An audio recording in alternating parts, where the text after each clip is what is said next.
Namaste. Hamesha khush raho bitiya. My name is Manisha Singh. Today I am teaching you refrigeration principles. Subject name is Unit Operations in Food Industry, Discipline Food and Biotechnology. Now let's start the topic. What is refrigeration? Refrigeration is a process of removing heat continuously from the system to be cooled to maintain the temperature lower than the atmospheric temperature. Refrigeration helps in preserving fruits and vegetables by storing at low temperatures to slow down the decay and natural metabolic processes. Meat, fish, products and pre-cooked foods have limited life because of enzyme activities, bacterial attack and aging. Refrigeration can substantially reduce the rate at which food will deteriorate. Low temperatures slow down the growth of microorganisms and the rate of chemical, including enzymic changes in food. These are two of the main causes of food spoilage. The refrigerator will keep food cold for about 4 hours if it is unopened. The fundamental reason for having a refrigerator is to keep food cold. Cold temperatures help food stay fresh longer. The basic idea behind refrigeration is to slow down the activity of bacteria, which all food contains, so that it takes longer for the bacteria to spoil the food. Principles of refrigeration. Refrigeration basic principle named after two scientists, James Prescott Joule and William Thomson. This procedure is called a throttling process or Joule-Thomson. The process where a gas or liquid changes its temperature when it is forced through an expansion valve or capillary tube in an insulated system where no ambient heat transfer. At standard temperature and pressure, all the gases cool upon expansion by the Joule-Thomson process with the exception helium, neon and hydrogen gases. Refrigeration basic principle applies on all systems, whether it's the smallest water cooler to largest walk-in freezer that ever built. Freon gas or the refrigerant absorbs heat inside the area to be cooled in the evaporator unit and transfers that heat to the refrigerator condenser at the exterior. The refrigeration basic principle is that with the aid of heat pump, the refrigerant is being compressed to the condenser and the capillary tube, thus increasing this temperature to 50 to 60 degrees Celsius and pressure at 750 kilopascal. In the refrigerator being cooled down by condensing unit to 32 degrees Celsius depending the existing ambient temperature.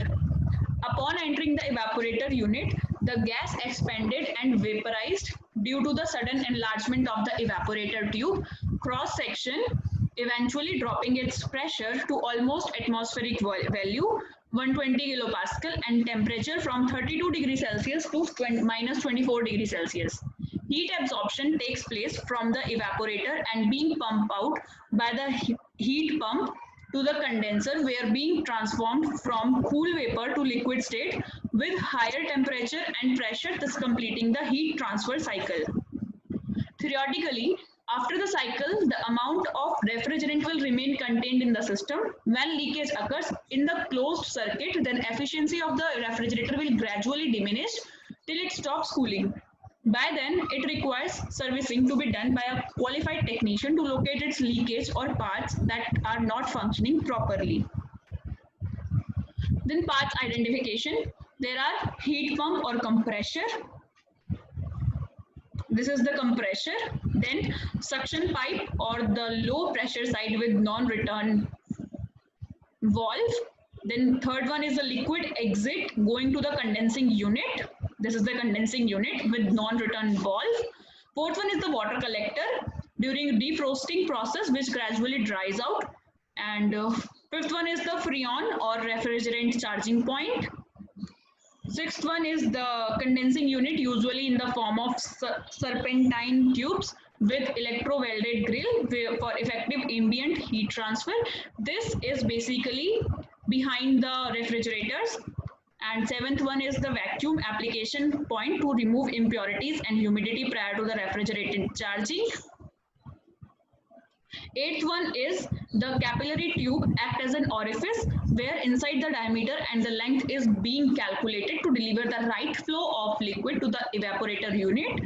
An alternative for capillary is expansion valve for large refrigeration and particular refrigerator units. Ninth one is the evaporator and collector unit, usually in the serpentine tube or plate or fusion bonded aluminium plate evaporator. Serpentine tube on plate evaporator is widely used in the refrigerators and freezers. Tube is in aluminium or copper. Copper has more heat transfer coefficient, but it's heavier and more expensive compared to the aluminium, which is lighter. Aluminium tube on plate evaporator or absorber can improve the heat transfer coefficient like copper by just increasing the thickness of the aluminium plate. And 10th one is the accumulator. Usually it is made up of copper or aluminium. Then applications of refrigeration. First of all, food preservation, basically milk storage, butter storage, dairy products storage, storages of vegetables, fruits and milk, meat and poultry products. Second one is fish storage, minus 16 degrees Celsius preservation of fish from the time it is catch until the ship returns to the port requires proper attention. Then household refrigerator, comfort air conditioning, industrial air conditioning, and printing notes. Then laboratory and textile industries. We will basically use the refrigerators in laboratories to store the media, our chemicals, etc. Then chemical process, separation of gases. Then blood plasma and the antibiotics are manufactured using this method called freeze drying. Freeze drying is the process of removal of water by sublimation at low pressures and temperature, which is less damaging to the human tissues than drying the vapor at high temperature. Sublimation is a process in which the state change directly from the solids to gaseous stage. Then ice manufacturing. Hope you all are satisfied with this session. This session is powered by Digital Version 2.0 Jyoti Vidyapeeth Women's University, Jaipur. If you have any query, please mention it in a comment box. I will resolve them whenever we have a problem solving session. Thank you very much for watching this video.